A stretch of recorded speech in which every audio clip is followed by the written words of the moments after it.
Okay, good morning, fuckers. Week 4 started with the Green Bay Packers defeating the Chicago Bears 35-14.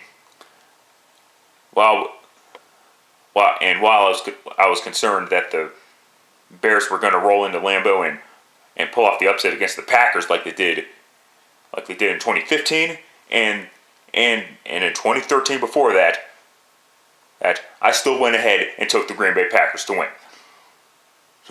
You're just going to have to trust me. And it continued with the Miami Dolphins getting their asses kicked, shut out by the New Orleans Saints.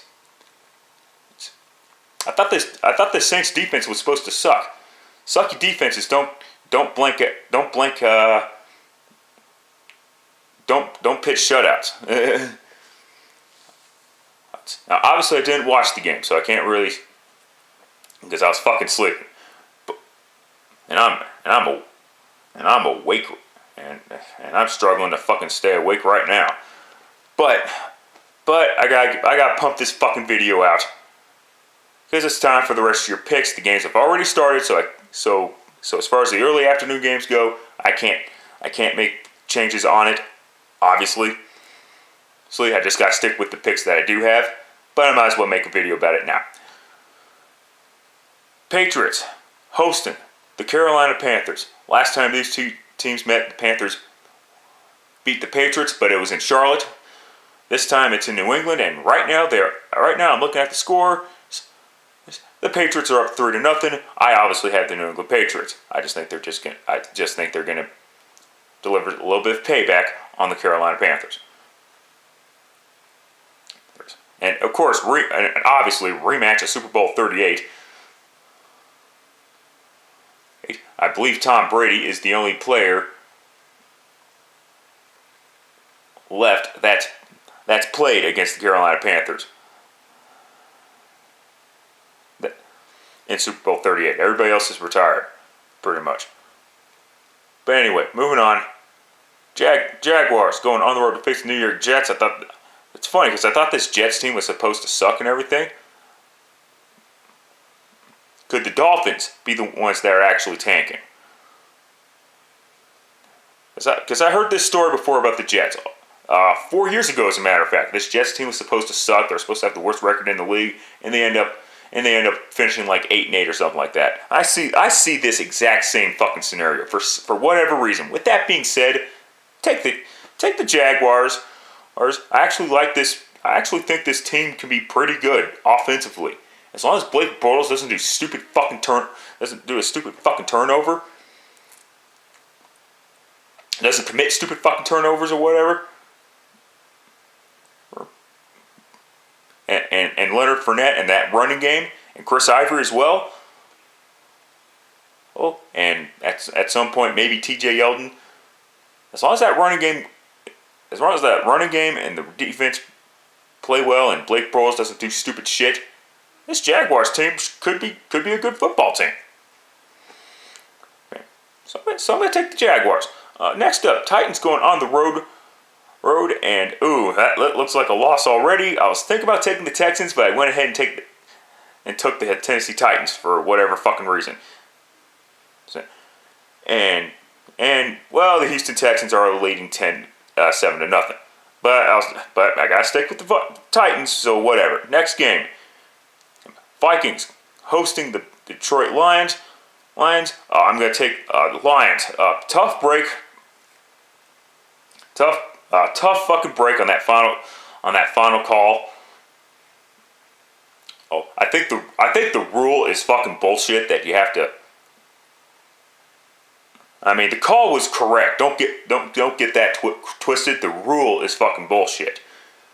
But however, at the same time, you know what I'm talking about, the Golden Tate touchdown that was taken back, and his knee was clearly down before he crossed the plane. That's not the issue. The issue is that stupid fucking rule where they have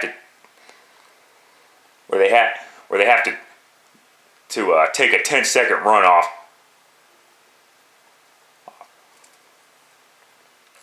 Afterwards, that rule sucks.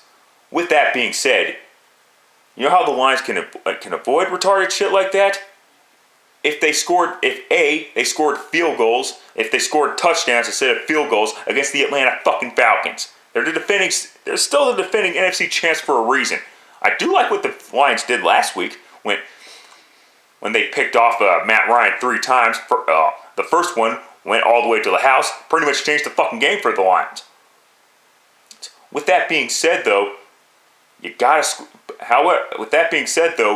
picked them off 2 more times. You gotta capitalize with touchdowns, not field goals. And that's what cost the Lions the game. Not that one call. Plus committing stupid penalties that drive your team back on your final drive. Tough break for the Lions, but they deserve to be 2-1. And in this game, taking the Minnesota Vikings kicked the shit out of the Tampa Bay Buccaneers last week with Case fucking Keenum. And I should have taken the Vikings for that reason, because Case Keenum, when he was with the Rams, did the same fucking shit. Kicked the ever-living shit out of the Minnesota Vikings. So, my fucking bad, Minnesota. And I'm taking the Vikings to defeat the Detroit Lions. I understand the Lions won there last year, won in Minnesota last year, but that was last year. This year, going to be a totally different story. This Vikings team is really fucking good. Good. I think their receivers are being developed better. We already know about Stephon Diggs. And I'm talking the wide receivers, not receivers in general. But anyway, moving on quickly. Rams going on the road to face the Dallas Cowboys. Wade Phillips facing his former team as the defensive coordinator. And the Cowboys are up 3-0, so I'm just going to tell you the scores as they happen.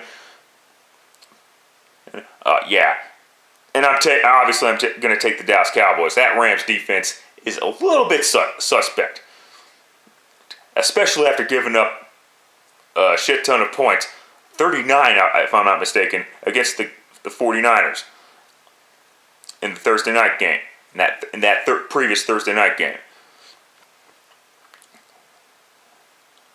But I do like what Jared Goff is doing right now. I think I'm gonna have to stop calling him Jared Goof for a little while until he starts doing goofy mistakes again. Anyway, continuing. Bills going on the road to face the Atlanta Falcons. Nice job, Buffalo, exposing the Denver Broncos. I mean, I'm a Broncos fan, but I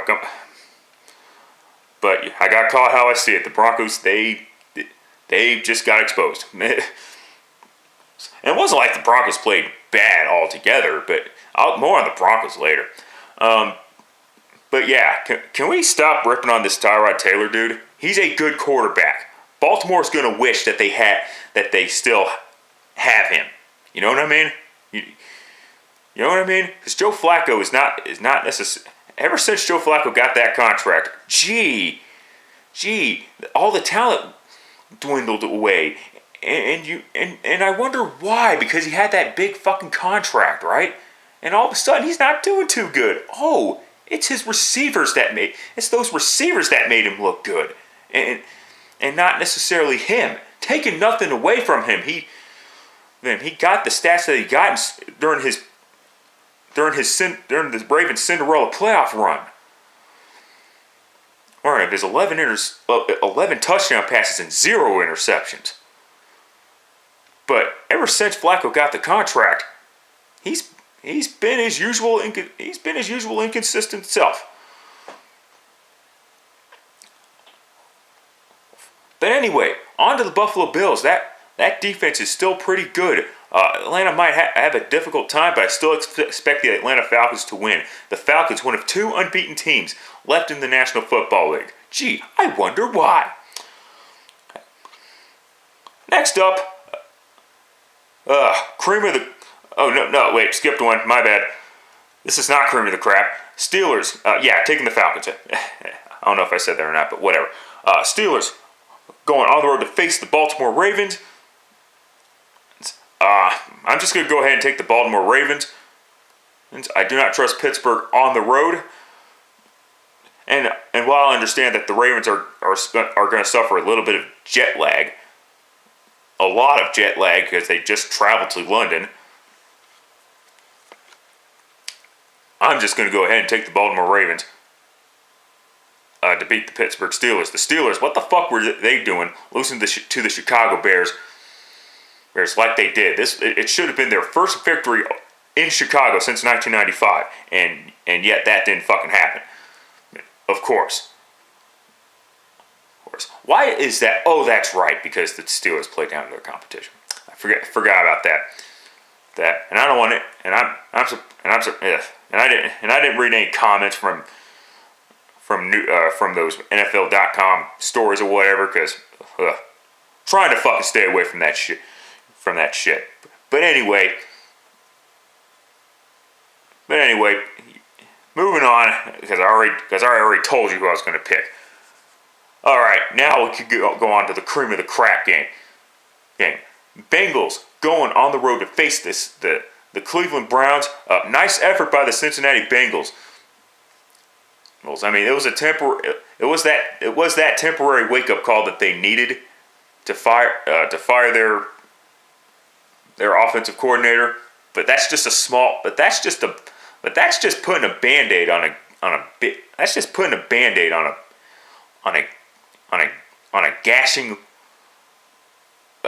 gushing bloody wound.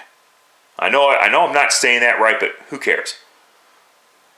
However, I think the Bengals are going to get their first victory of the year. I was going to take the Cleveland Browns, but the Browns let me down last week after they lost to of all teams, the fucking Indianapolis Colts with no Andrew Luck. Now, taking nothing away from Jacoby Brissett, I think Jacoby Brissett can be a good quarterback one day. And he might be the quarterback for the Colts in the future, should they decide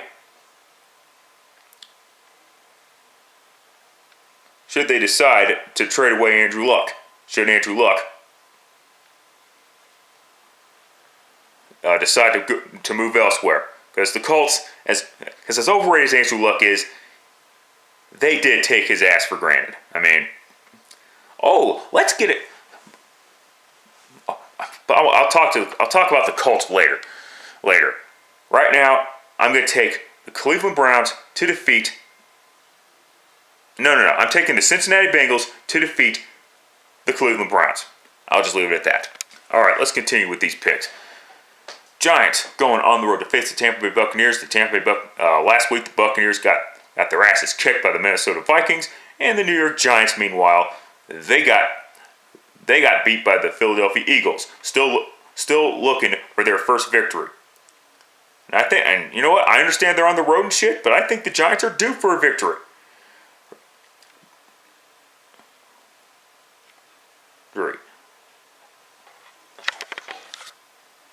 However, just because they're due for a victory doesn't mean they're going to necessarily get a victory. I do see the Giants going 0-4 this year. I'm going to take the Tampa Bay Buccaneers to defeat the New York Giants. I think that, although I am concerned about the Tampa Bay Buccaneers, I'm concerned about the health of the Buccaneers. You know what? Fuck it. If I'm wrong, so be it. I'm changing this pick now. Take the New York Giants to defeat the Buccaneers. I'll just leave it at that. Cardinals hosting the 49ers. What is this, another cream of the crap game? Because what the fuck's going on? The Cardinals. Nice effort by Carson Palmer. But it was too much Cowboys. I told you last week the Cowboys just had a bad fucking week against the Denver Broncos. Going to Denver. And guess what? I was proven right. All right. By the way, I went 7-9 last week in week 3, but I'm trying to do fucking better here. That out of the fucking way. I do see the Arizona Cardinals winning this game, but because the 49ers, they're a little bit beat up defensively.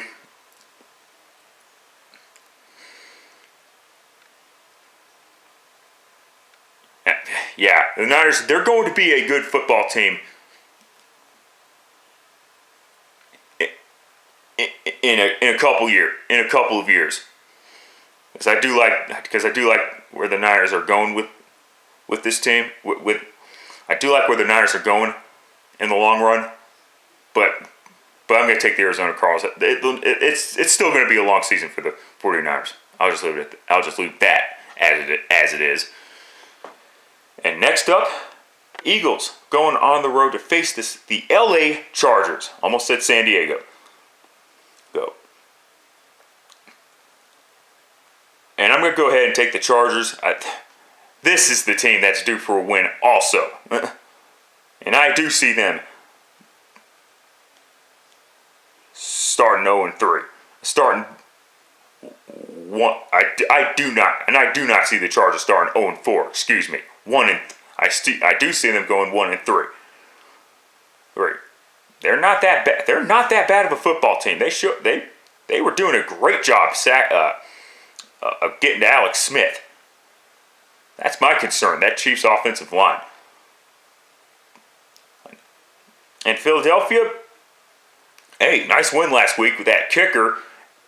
Elliott, kicking a 61-yard field goal, obviously the longest field goal in Eagles history, and obviously the longest field goal in the history of Lincoln Financial Field. But yeah, I'm taking the Chargers to win this game. All right, next up, Raiders going on the road to face the Denver Broncos. As far as the Broncos go, this loss can be a learning experience for them. And one, Trevor Siemian needs to stop turning the fucking ball over. He's thrown at least one interception every game this year.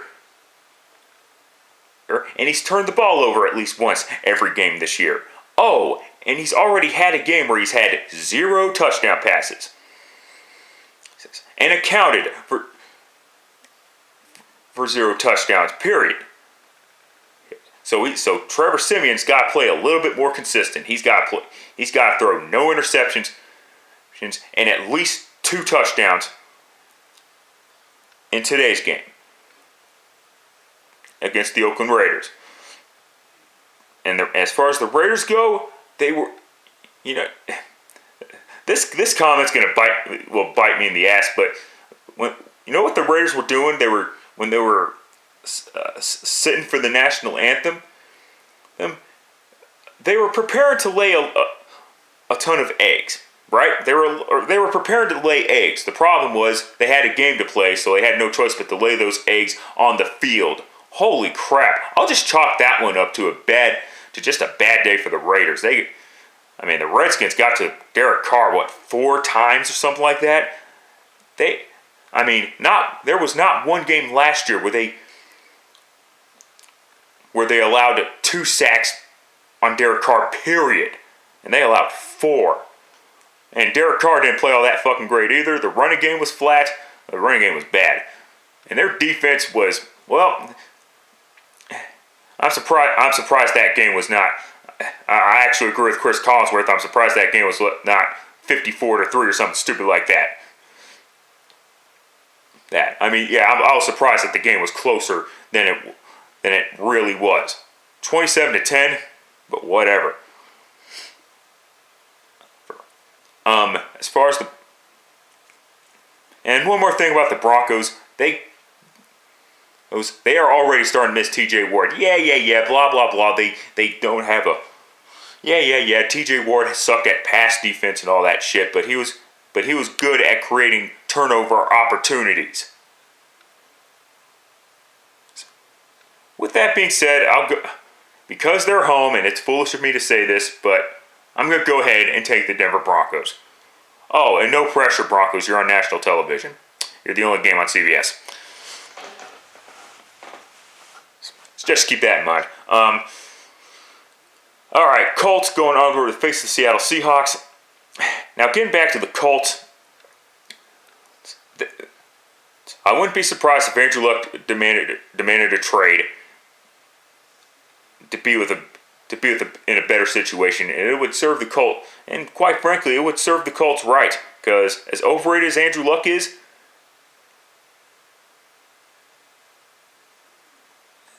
what the fuck did the Colts expect? Oh, we drafted Andrew Luck. We have a franchise quarterback. Getting a franchise quarterback is easy. See, we don't need to get other players around him to make him better. Oh, what's that? We need an offensive line, and we need at least a potentially good running back to take the pressure off of Andrew Luck. Oh, what's that? Yeah, Jesus Christ. Jesus fucking Christ. Good luck, Jacoby Brissett, but you're going to Seattle. Oh, and the Seahawks, man, they got run over the past couple of weeks. The 49ers and then the Titans. Not really surprising that the Titans would run over the Seahawks because the Titans, they're a really good football team. So I'm not surprised. So I'm not really all that surprised. Although they're starting to scare me with that 7-0 deficit, but whatever. As far as the Seahawks go, their offense, I'm going to take the Seattle Seahawks. I think they'll pick things up as the season goes along. So yeah, take the Seahawks to defeat the Colts. And last up, Chiefs hosting the Washington Redskins. Redskins did a really good job last week against the Raiders. That Josh Doxson dude finally finally did something, I know it's just one grab and shit, but man, it was one hell of a fucking grab. I'll tell you that. As far as the Chiefs go, their offensive line needs to figure their shit out quickly. They're facing a really good defense. They're facing a really good Washington Redskins defense. With Ryan Kerrigan leading that defense, of course. With that being said, I would not be surprised if the Redskins went into Arrowhead and won the game, but I don't see it happening. Why? Because they're playing at Arrowhead, and it happens to be on a fucking Monday night. Take the Kansas City Chiefs to defeat the Washington Redskins. That's it. That's all. Till next time. Later, fuckers.